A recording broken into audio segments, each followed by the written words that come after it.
तो hello and welcome back to the channel. I hope you guys are doing absolutely fine. तो आज हम बात करेंगे अपनी हाइनेस में जो राइज़र लगी है उसके बारे में। देख सकते हैं ये राइज़र मैंने लगवाया था, 1 महीने हो गए। तो अभी मैं पूरी तरह से तैयार हो गया और अब ऑफिस का टाइम भी हो चुका है। तो अब राइड करते करते आपसे पूरी बातें करेंगे। तो वीडियो में एंड तक ज़रूर बने रहना। जो भी इस बाइक को ऑन कर रहे हैं तो हो सकता है उसके लिए बहुत मदद मिले, हेल्प मिले कि इसको इंस्टॉल करना चाहिए कि नहीं करना चाहिए। तो ये जो मैंने राइज़र इंस्टॉल करा है अपनी बाइक पे, ये है कार्बन रेसिंग की तरफ से, जो क्वालिटी में काफ़ी अच्छी है। फिट एंड फिनिश एकदम सही से बैठता है। ऐसा लगता है कि ये इसके लिए बना है, मतलब बना तो इसी के लिए है, बट ये नहीं लगता ये आफ्टर मार्केट मैंने इसको लगाया। ऐसा लगता है कि ये इसी का जस्ट पार्ट हो। तो इतनी अच्छे से ये फिट हो जाता है और देखने में भी काफ़ी सही लगता है। इसका जो प्राइस है वो है 1299। ये वेरी करता रहता है, समय समय पर चेंज होता रहता है। आप ऑनलाइन सर्च कर लेना। और इस पर ये भी होता है कि बहुत बार अवेलेबल नहीं होता। तो मेरे को तो हफ्ते दिन से ज़्यादा मेरे को वेट करना पड़ा था, महीने भर। जब भी ऑनलाइन सर्च करो तो नॉट अवेलेबल रहता था। फिर 1 महीने के बाद मेरे को दिखा, तो फिर ऑर्डर करने के बाद वो 1 हफ्ते में वो डिलीवर हो गया था। तो इसके क्या क्या ऑप्शन है? इसके एक्चुअल में 2 ऑप्शन है। एक ये जो मैंने इंस्टॉल करा है स्ट्रेट वाली, और एक है जो है इंक्लाइंड। तो एक्चुअल में ये इसलिए बनाया गया है क्योंकि ये डिपेंड करता है कि आपकी हाइट कितनी है। अगर आपकी हाइट 5'8" से कम की हो तो आपको इंक्लाइंड राइज़र इंस्टॉल कराना होगा, क्योंकि वो लगाने से वो क्या होगा, 1 इंच ये जो हैंडल बार है ये ऊपर उठ जाएगा। उसके बाद ये आपके बॉडी से थोड़ी करीब आ जाएगा। वो बहुत ही ज़्यादा कंफर्टेबल हो जाता है बाइक राइड करना, लेकिन उसमें आपको रीरूटिंग करना होता है। और ये जो मैंने इंस्टॉल करा है जो स्ट्रेट वाली, इस पर आपको कुछ नहीं कराना पड़ता, किधर भी कोई भी छेड़छाड़ नहीं करनी है आपको, एज़ इट इज़। बस आपको इसको इंस्टॉल करा देना होता है। और ये किसको इंस्टॉल कराना चाहिए? जिसकी हाइट 5'8" से ऊपर की हो। और जैसे कि मेरी हाइट है 5'8", तो मैंने ये स्ट्रेट वाली लगाया है। मैं चाहता तो मैं इंक्लाइंड भी यूज़ कर सकता था, क्योंकि 5'8" के लिए दोनों ऑप्शन खुल जाते हैं। मैंने ऐसा फील करा, अपने पर्सनल एक्सपीरियंस से बता रहा हूँ मैं। इसको इंस्टॉल कराने के बाद राइड बहुत ही ज़्यादा कंफर्टेबल हो गई है। और दोनों की कीमतों में काफ़ी फ़र्क है। ये स्ट्रेट वाली आपको 1299 में मिल जाएगी और इंक्लाइन वाली 1499। ये लगाने के बाद मैं सैडलिंग भी कर सकता हूँ। ये रहा, सैडलिंग भी हो जाएगी आराम से। इसके तो ये सारे प्रोज थे, कॉन्स भी है इसमें जो मुझे लगा पर्सनली। और एक ऐसा कौन है जो मैंने पर्सनली एक्सपीरियंस किया है, मैंने एक्सपेरिमेंट भी करा उस पर, जो मैं आपको बताऊंगा लास्ट में। तो सबसे पहले मुझे जो कॉन्स लगा वो है इसका प्राइस हायर साइड पे है, एक्सपेंसिव है। स्ट्रेट वाली 1299 रुपये की, वो रेट और भी ज़्यादा होता है। अभी थोड़ी डिस्काउंट चल रही है उस पर, इसके लिए 1299। अदरवाइज़ 1499 1599 भी जा सकते हैं। इंक्लाइंड वाली में उसका रेट अभी क्या हो गया है 1699, तो बहुत एक्सपेंसिव है। प्लस उसमें आपको रीरूट भी करना होता है। और स्टार्टिंग में मैंने जब इसको इंस्टॉल कराया था तो कुछ दिनों तक ये कुछ दिक्कत नहीं दी, मैं तो वोबल नहीं कर रही थी। बट अब मेरे को ऐसा फील हो रहा है कि ये वोबल कर रही है। तो आपको मैं दिखाता हूँ भी हो तो, क्योंकि कल ही सर्विस कराई मैंने बाइक, तो शायद तो ठीक हो गई हो।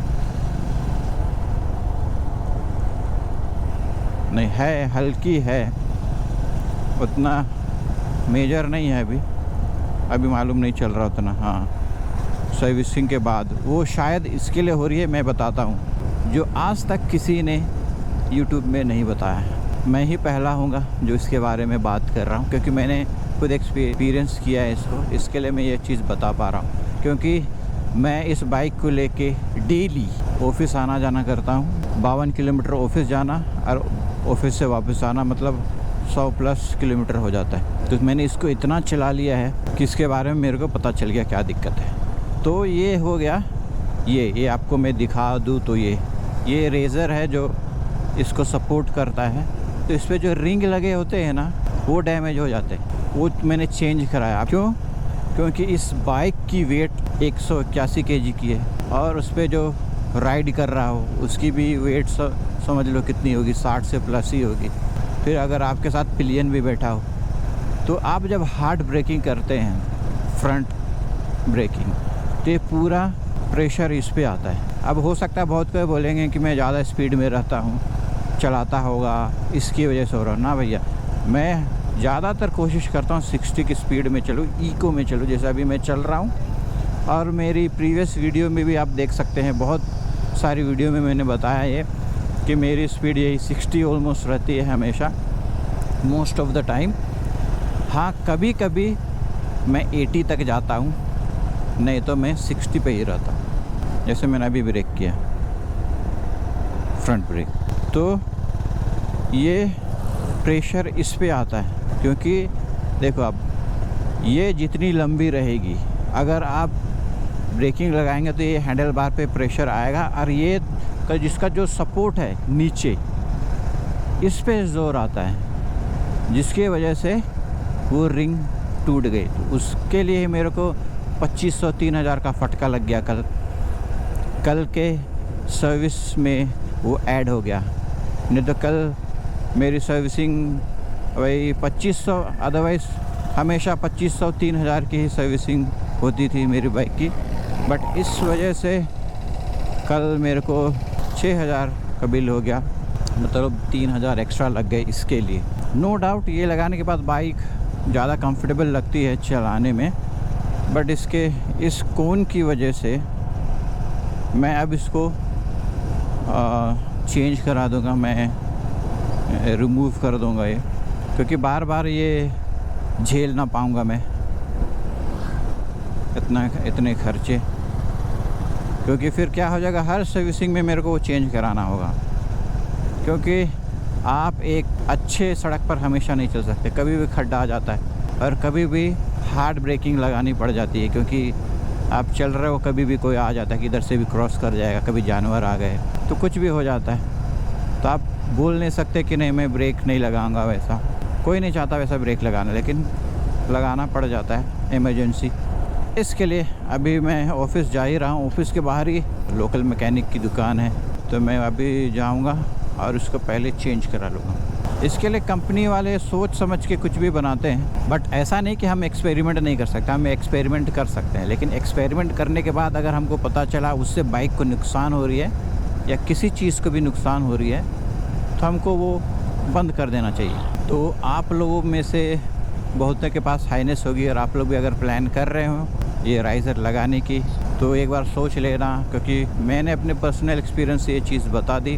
क्योंकि इससे पहले सोचो, ये इसको लगाने से पहले मैंने 46,000 किलोमीटर चलाया, और ये लगने के बाद मेरे को लगता है 1000 ही चला होगा और ये डैमेज हो गया। 40,000 चलाया, कभी कुछ दिक्कत नहीं आई, कुछ डैमेज नहीं हुआ। लेकिन अब जाके वो डैमेज हो गया। वो कुछ दिन में ही मालूम चलने लगा था। जब मैं ब्रेकिंग लेता था ना, तो मेरे को कुछ आवाज़ आती थी, ऐसा लगता था कुछ लूज़ हो गया। तो मेरे को लगता था ये मैंने राइज़र लगाया वो तो लूज़ नहीं हो गया करके मैं इसको पुश करके देखता था कि शायद ये लूज़ हो गया हो, बट ऐसे मालूम नहीं चला।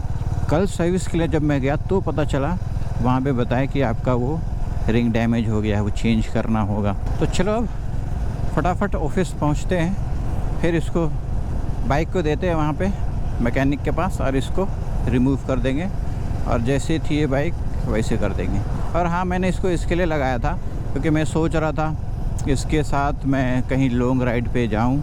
बट अब तो मैंने प्लान कर लिया है कि मैं एडवेंचर टूरर बाइक लूँगा, और ये बाइक रहेगी केवल ऑफिस पर्पज़ के लिए और सिटी राइड के लिए। तो ये है वो राइज़र मैंने जो इंस्टॉल कराया था कार्बन रेसिंग का, देख सकते हैं ऐसा है। और ये 2 और 2 ये 4 वोल्ट्स और प्लस ये राइज़र। तो मैंने इसको अब अनइंस्टॉल कर दिया, निकाल दिया। तो ये सारी दिक्कतें थी मेरी बाइक में, जिसकी वजह से मैंने इसको निकाल दिया। तो ये ज़रूरी नहीं है कि आपके साथ भी ऐसे दिक्कत हो, बट मैंने इसको पर्सनली फेस किया है, दैट्स वाई मैंने इसको अनइंस्टॉल कर दिया। तो आज का व्लॉग यहीं करते हैं समाप्त। आई होप आज का व्लॉग आपको पसंद आया होगा। अगर पसंद आया तो वीडियो को लाइक करें और साथ ही साथ चैनल को सब्सक्राइब जरूर से जरूर कर लें। तो आपसे मिलते हैं अगली वीडियो में, तब तक के लिए आप हंसते रहें, मुस्कुराते रहें। जय हिंद, जय भारत।